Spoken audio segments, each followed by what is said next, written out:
आणि त्या हसबंडची डेथ झालेली आहे किंवा डिवोर्स नंतर पण अशा गोष्टी होताना दिसतात. तर लिगली जर तुम्ही बघितलं तर असं जे काही बाळ जन्माला येतं किंवा हे जे चाइल्ड आहे त्याला लेजिटिमेट चाइल्ड कन्सिडर केलं जातं. ठीक आहे.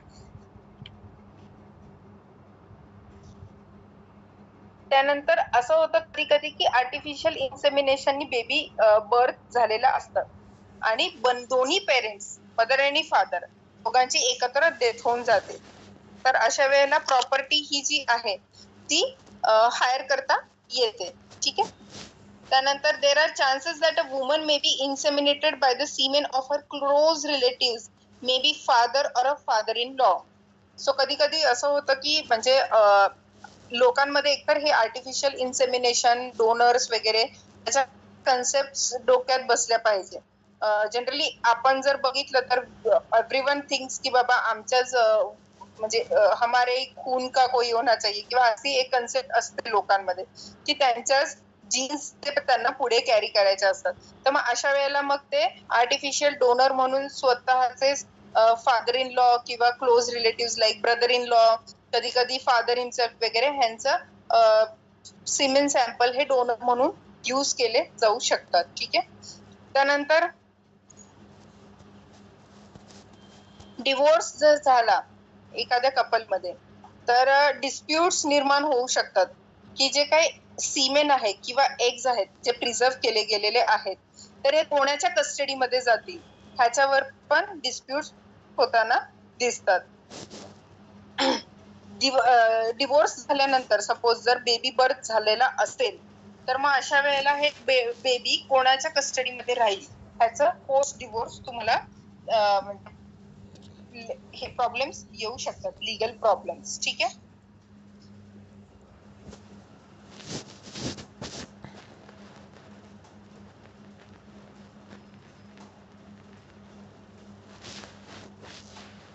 त्यानंतर marriage एन्युअलमेंट.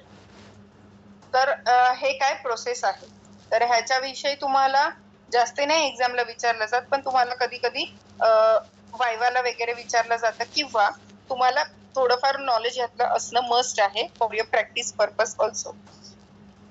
So here it is की बाबा मॅरेज अनुलमेंट म्हणजे काय तर it is lawful separation of a marriage partners. ठीक आहे. एखादं लग्न मोडणं किंवा dissolution of a marriage is termed as marriage annulment. The nullity of marriage to declare the marriage as null and void किंवा zero legally marriage means and is said to have been accomplished after a sexual intercourse even though आपल्याकडे म्हणजे आपण जरी असं म्हटलो की त्यांचं लग्न झालंय just because they have been married or something तर त्याला मेडिकली किंवा लिगली ह्याला अर्थ राहत नाही. लिगली एक मॅरेज आहे हे अकम्प्लिश झालेलं आहे या किंवा मॅरेज झालेलं आहे टर्म्स पूर्णपणे सॅटिस्फाय करणारी एकच गोष्ट आहे दॅट इज सेक्शुअल इंटरकोर्स. ठीक आहे. तर असं काही असेल तरच ते कन्झ्युमेशन ऑफ मॅरेज झालेलं आहे असं आपण गृहीत धरतो.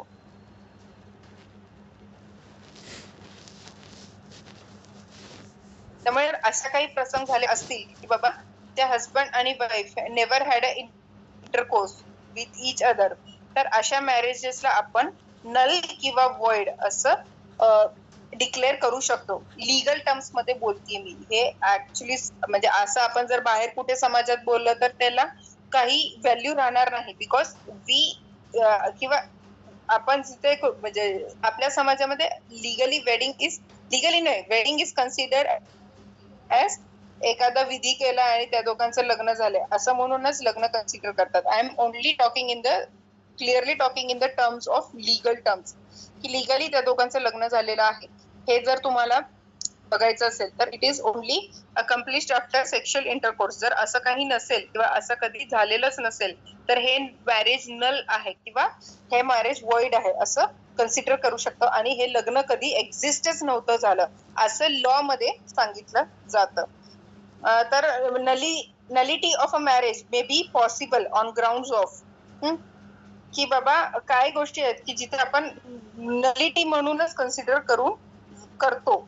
तर फर्स्ट इज इम्पॉर्टन्सी. जर इम्पॉर्टन्सी असेल तर नलिटी ऑफ मॅरेज आहे, कारण he won't be able to perform the sexual activity, hence you can म्हणजे dissolve this marriage also. Then is bigamy, then is pregnancy at the time of marriage. ठीक आहे. Refusal for sexual intercourse to consummate the marriage. Underage is also one of the term of nullity of marriage. Consent for marriage obtained by fraud or forceful method. ठीक है.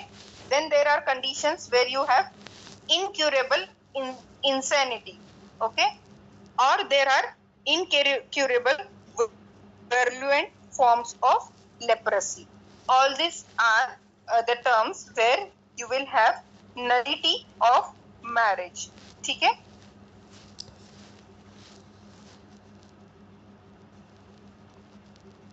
So we have here one term, that is bigamy.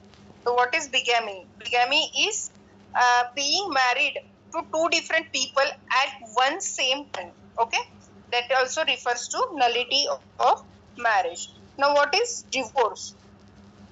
Divorce means divorce is a lawful separation of a marriage at any stage after consummation of marriage. Means here the couple had the husband and wife were having a healthy normal sexual life, but after, because of other some disputes, they want to get separate from each other at any stage of their marriage. That is, dissolution of previously valid marriage is considered as divorce. Okay. Ground for seeking divorce are cruelty, that may be in physical terms or maybe in mental terms. Okay. Then adultery, then unnatural sexual practices, repeated refusal to perform or permit sexual intercourse. ठीक है. Husband being found guilty of rape, sodomy or bestiality. These are the terms we will go on learning in the next lectures, where we will see unlawful sexual intercourses. Then imprisonment for 7 or more years will also be capable of giving a divorce.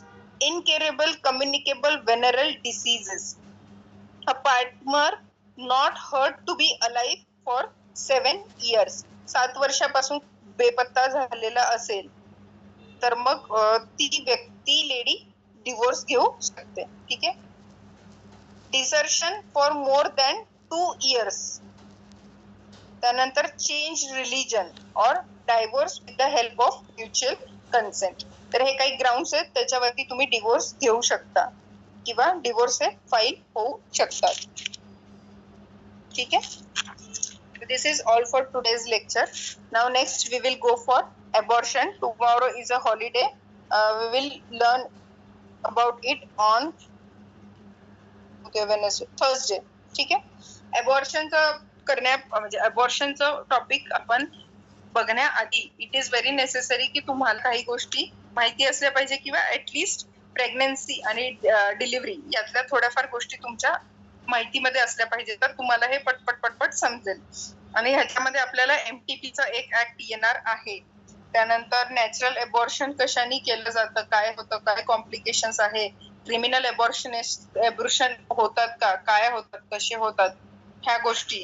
त्यानंतर drugs, त्याचे indications कुठे वापरतात, आपण लिहू शकतो की नाही, ह्या सगळ्या गोष्टी आपण पुढे बघणार आहोत. ठीक आहे, परवाच्या लेक्चरला. ठीक आहे. कोणाला काही डाऊट्स? शाखा प्रेझेंटी पाठवा. मॅम डॉक्टर डोनर का नको? डॉक्टर ऍज अ डोनर म्हणून मग ते ओळखीचं होऊन जाईल एक, फर्स्ट ऑफ ऑल. दुसरं मग कसं राहतं की मग म्हणजे in case he is a donor, तर मग त्याला माहिती असते त्या म्हणजे त्या कपलची किंवा त्यांची पूर्ण हिस्ट्री सगळी, तर तो उद्याला उठून तिथे क्लेम पण करू शकतो वगैरे की बाबा हे माझं बाळ आहे किंवा मी तिथे डोनर म्हणून काम केलंय असं म्हणून. त्यामुळे generally doctor as a donor म्हणून आपण नाही एक्सेप्ट करत.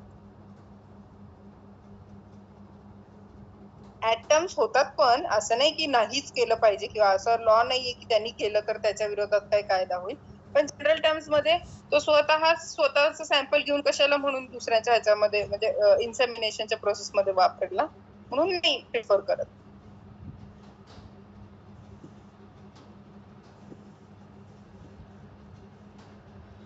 ठीक आहे, कोणाला काही डाऊट? विशाखा प्रेझेंटी पाठव. हो मॅम.